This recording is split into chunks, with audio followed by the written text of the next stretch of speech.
Good morning, everyone. Welcome to Daily Rates Live with the Mortgage Calculator. Today, we are going to be going through our live mortgage rates, and then we're going to be talking about blanket loans, also known as portfolio loans.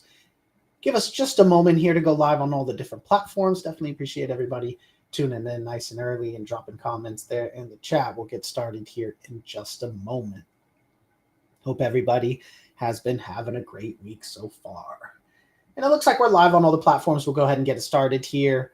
What we'll do is we'll take the chat off the screen, but go ahead and keep dropping comments there in the chat. Drop any questions you have in the chat as well. We'd be happy to answer them after we go through the presentation today on our deep dive topic. All right. Welcome, everyone. My name is Kyle Hershey. I'm the COO of the Mortgage Calculator, joined here by our president, Nick Hershey, and our CSO, Jose Gonzalez. We are a lender that specializes in non-QM loans. And what we do every weekday at 11 a.m. Eastern on the show is go through our actual live mortgage rates, and then we do a deep dive into a different loan type. And today's loan type is going to be blanket loans, aka portfolio loans. So we'll go through those here shortly. But first, we'll pull up our rates. So, Nick, if you're ready, let's go ahead and pull up today's live rates and see what they look like this morning. All right. So a little bit of change from yesterday's news. But we'll go ahead and check out the rates for today. It is October 1st, just after 11 a.m. Eastern. So all of our standard programs have their initial rate sheets for today. We will compare a standard scenario and compare the APR across the programs. If you'd like a full breakdown and itemized loan estimate of all the fees that go into the APR, please get with our team members. They'd be happy to send one over. For the demo, as we do every day, we'll set up a standard scenario, single-family home, $500,000 purchase, $400,000 loan amount. That corresponds to 80% loan, 20% down payment. Use an estimated 760 FICO credit score and an estimated 40% debt-to-income ratio. So let's check the rates for today. Looks like it just went up just a tick from yesterday. First up, our 30-year fixed conventional for a primary home, typically the most common option people think of when they think of a mortgage. Rate as low as 5.875, final APR 6.171, so ticked up just a touch over 6. We were just a touch under 6 yesterday. And if for any reason our customers don't qualify for a conventional option, we typically want to quote a FHA option to compare. FHA allows more leniency on credit issues and a higher overall debt-to-income ratio, but it does require upfront and yearly mortgage insurance. 4.99 is the rate. And a final APR with all of the mortgage insurance and fees, 5.912. So notice if our customer qualifies for both programs, they may consider FHA if they're willing to do that mortgage insurance. And our customers that need to use it, definitely a good option. Very comparable to conventional at the moment. And moving on to our VA is for our eligible vets and active service members are eligible for VA loans. Rates as low as 5.125, final APR 5.414 with a standard funding fee there. And when we compare, VA is going to always be the best option for our eligible vets and service members when we compare to other programs. And the final standard option here, USDA is only for properties in USDA eligible areas. That's the rural areas of the country. If the property is eligible and the borrower is eligible, these are great to consider. Rates as low as 4.99, final APR with standard fees 5.728. So when we compare that to FHA, if our borrowers are shopping in a rural area, USDA is going to definitely be a better option and better option than conventional as well. So definitely look for those programs if you're looking in those rural areas. And moving on to our non-QM options. Many other banks or lenders would have to deny our customer. But fortunately, we have 5,000 other options here with our non-QM alt doc. So the customer doesn't qualify for standard documents for conventional, FHA, etc., using 2 years of tax returns. Needs to switch to alternative documentation. We can use bank statements, 1099s, asset related, P&L, all kinds of different options. Bank statement option coming in today, 6.00, and final APR 6.297. So just a touch above conventional to switch to alt docs, which is amazing. And we have tons of other options here for investment properties. First up, our non-QM alt doc option. So bank statement are similar for investment properties, coming in at 6.5 rate. Final APR 6.823. And let's compare that to the other investment options. Conventional today is our only standard option. Remember, government programs, USDA, FHA, VA do not work for investments. So we'll compare that to the standard conventional, 6.25 rate. Final APR 6.581, which is cheaper than the alt doc option, which is typical, but not cheaper than our favorite loans. DSCR stands for debt service coverage ratio. Don't even need any income information or employment information from our borrowers. We simply use the estimated rents from the appraisal to determine the DSCR ratio. The estimated rents can cover the estimated expenses, aka the property cash flows monthly. That's a DSCR ratio of 1 or higher, which is preferred. And this option here we're looking at is our 3-year prepayment penalty option. Rates coming in today, 6.125. Final APR 6.450, beating conventional, absolutely amazing. And some of our programs allow a 5-year prepay to sweeten the deal even more. With a 5-year prepayment penalty, we can drop the rates as low as 5.875, amazing. Final APR 6.169, so definitely the best option there for our investors. And we do have a no prepayment penalty option as well. Some states don't allow it, and some investors don't want it. That's not a problem. Rates as low as 6.5, final APR 6.823, which is just a touch higher than conventional. I would still say most investors would prefer a DSCR option. And the final 2 options, our second mortgage options here, are very popular as our many of our clients have a low rate first mortgage, lower than what we're looking at here, and they still want to get cash out. And the best way to do that is a second mortgage, or a HELOC is the traditional option. But these fixed rate second mortgages are our favorite options here. For a primary home, we can get cash out, rates as low as 8.125, final APR 8.527, much lower rates than HELOCs, and obviously these are fixed instead of adjustable. And we can use the same program for our investors, which is very rare for HELOCs. We can get our investment properties cash out, rates as low as 9.25, final APR 9.557 without touching that first mortgage. And these are both non-QM programs as well, so we can use bank statements, 1099s, etc. Let's go ahead and switch back over to today's topic. Definitely a unique twist that we can't do in our live pricing. A blanket or portfolio loan is a loan for multiple properties under one loan, a common request for our investors. So, Jose, before we check out the options, let's talk about why we would use this, and particularly why we would not. It's a very common misconception there that this is a preferred option, when typically it's the option of for only a specific set of circumstances. So let's check these out. Great. Good morning, everyone. Thank you for joining us for Daily Mortgage Rates Live with the Mortgage Calculator. First, let's get into excuse me, what a blanket loan is, commonly known as a portfolio loan, but we don't like to use that phrase because portfolio loans could be misconstrued as a loan that a lender makes and keeps in their portfolio and doesn't sell. A blanket loan is a loan that is for multiple individually titled properties all under one loan. That's why they call it a blanket loan. So you could have 10, let's say, for example, 10 1 to 4 unit properties in the same state being purchased from the same seller, could be purchased with a blanket loan, or also 10 properties owned by the same borrower being refinanced where they are all also in the same state. That's very critical because lending laws change from state to state. So you cannot commingle, for example, properties in Florida with properties in Georgia on the same loan. So we've covered what a blanket loan is.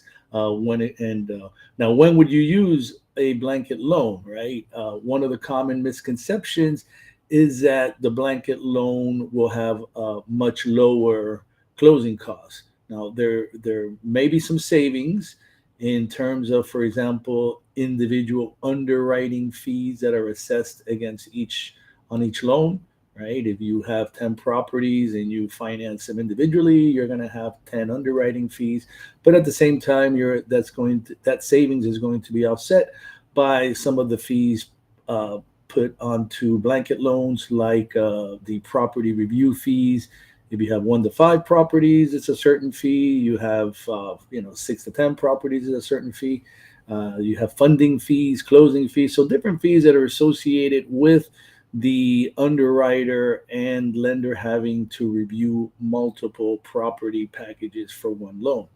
And there also will be individual title policies that are going to be taken out because each property's title is going to have to be reviewed. You may save a little bit on the closing fee because you're only going to have one closing instead of 10 closings.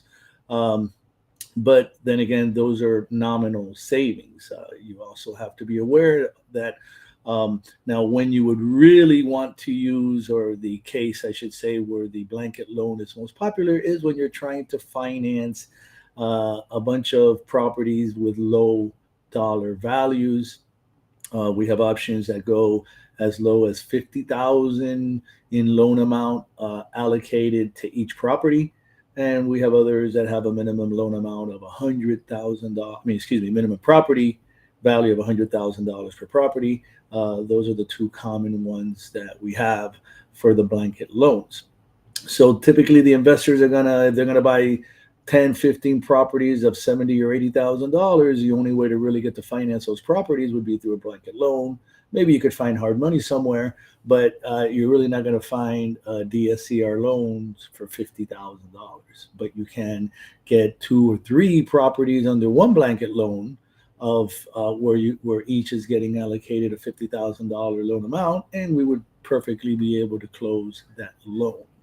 So be aware when it's good. And also be aware that blanket loans may have restrictions being able to individually transact properties out of the blanket loan. What I mean by that, that's called a carve out, which is when you have, let's say, 5 properties in a blanket loan, and all of a sudden somebody makes you an offer you can't refuse on one of the properties, and now you want to sell it and get it out of the blanket loan. You would have to make sure that the blanket loan allows for a carve out, because if it does not allow for a carve out, which means removing one property out of the portfolio, then in essence, to be able to sell that one property, you would have to refinance out of the blanket loan, maybe by individually refinancing each of the properties. But do be aware that that would be one of the biggest issues if you do not bring it up to your borrower, is carve outs. So make sure you cover carve outs, and if they're fine with that, then full speed ahead. So let's go ahead and share our options this morning for you. Maximum loan to value for a blanket loan purchase that we have is 80% LTV. So this example here is, I'm assuming 740 plus credit score, which will allow me to go 80% LTV with the best pricing. And here we have 6.876% at a cost of 1 point for this DSCR blanket loan. 80% LTV, the max. Now, when the credit score drops to 680, so 680 to 699, it is 75% LTV. So basically below 700. 680 to 699, it is maximum 75% LTV. And you're looking at 7.376% at a cost of 1 point. Now, in the pricing example that I gave today, I priced them all out with one loan discount point, just so that we could see the effect of the credit score all the way across the board. So this one, 680, 75% LTV, because we dropped below a 700 credit. And now the minimum credit score for this option is 660, and 70% is the maximum LTV with a credit score of 660 to 679. 7.726% is our rate at a cost of 1 point. So pretty good rates here, even though it's only a 660 credit score. And now for some cash out refinance options. Here's my option with a 740 plus credit score.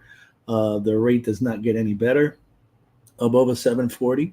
So you're looking at 6.976% at a cost of 1 point, 75% LTV, which is the maximum LTV for this blanket loan, DSCR loan. And our lowest credit score possible for a cash out refi, this is our last example, is 660 is the credit score. 60% LTV is the maximum LTV with a 660 to a 679 credit score. 60% is the maximum LTV for a cash out refi. 7.651 is our rate at a cost of 1 point. Now it is possible to buy the rate down more or pay no points and get a little bit higher rate, but this is the one I chose for the comparing to the other rates chosen. So please do look to the mortgage calculator for your blanket loans, non-QM, and agency.